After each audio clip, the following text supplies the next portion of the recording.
ఏమ్మా, మన నోటి మాటే సరిలేకపోతే, మన తలంపే సరిలేకపోతే, మన నడవడికే సరిలేకపోతే, ఏమ్మా నీ కోపం నీ చేతిలో కంట్రోల్ అవ్వదా? ఆలోచించే. ఒకరిని తిడుతున్నావు, లేకపోతే ఒకరిని దూషిస్తున్నావు, లేకపోతే ఒకరిని ఏదొక మాట అంటున్నావు, అసలే ఆ మాట అనకుండా నీ నోరు కంట్రోల్ అవ్వదా? ఏమండి ఆలోచన చేయండి. అసలు కంట్రోల్ అవ్వంది ఏదైనా మన శరీరంలో ఉందా? అమ్మ, తిండి కంట్రోల్ చేయాలన్నా మన చేతిలో ఉంది, ఒక ట్యాబ్లెట్ వేసుకోవాలన్నా మన చేతిలో ఉంది, ఒక బలహీనత పోవాలన్నా మన చేతిలో ఉంది. ఇన్ని మన చేతిలో ఉంచుకుని అసలే మన నోరుని ఎందుకు కంట్రోల్లోకి పెట్టబోతున్నాం? ఆలోచన చేయండి.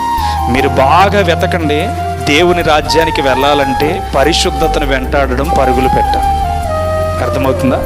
నువ్వు పరలోక రాజ్యం వెళ్ళాలి, నేను క్రైస్తవుణ్ణి అని నిజముగా నీవు పిలువబడాలంటే పరిశుద్ధతను వెంటాడడంలో పరుగులు పెట్టాలి.